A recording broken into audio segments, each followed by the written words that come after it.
aujourd'hui à Elinkine dans le cadre de la Semaine internationale du dépistage que l'ANCS organise avec Coalition Plus.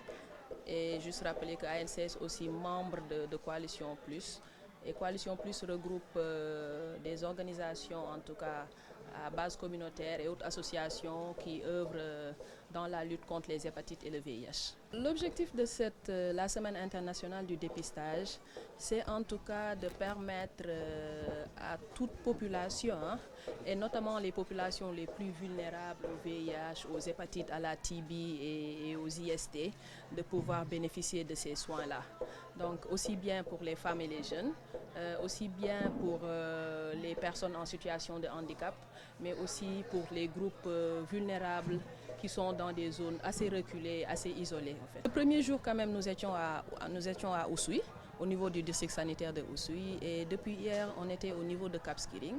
Et à Cap Skirring, quand même, nous avons eu à toucher beaucoup de femmes et de jeunes, mais aussi d'autres groupes vulnérables au VIH et aux IST.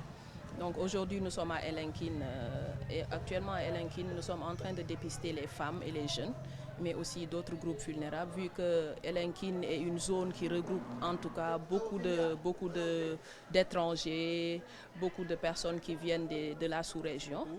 Ici au niveau du département de Oussouye, nous avions un indicateur de plus de 150 personnes à dépister, ou 200 personnes à dépister. Et parmi ces 200 personnes à dépister, présentement, nous avons pu toucher presque 170 personnes. Et ces 170 personnes, alors que nous sommes en mi-campagne, nous allons les rattraper non seulement ici au niveau de Elinkine, déjà avec l'ensemble des populations que nous allons toucher, mais également au niveau de Kafountine, où on doit toucher également 150 personnes pour permettre d'atteindre les 400 personnes ciblées durant cette semaine internationale de dépistage. Conformément aux directives nationales, nous avons pu effectuer les dépistages selon les normes et les protocoles en vigueur. Mais également, nous avons constaté déjà ici au Sénégal, nous avons une prévalence qui est assez faible, mais quand même qui est importante sous nos yeux, parce que c'est une prévalence de 0,29% selon le spectrum, en tout cas de l'ONU-SIDA. Mais également, ici au niveau de Ziguinchor, nous avons constaté que rien que dans cette campagne que nous avons pu faire, nous avons quasiment sur les 170 personnes touchées, nous sommes à au moins 20 personnes dont les tests sont réactifs. Maintenant, reste à confirmer au niveau des laboratoires pour savoir si c'est des cas positifs au VIH ou c'était juste peut-être que des cas qui sont sensibles au test.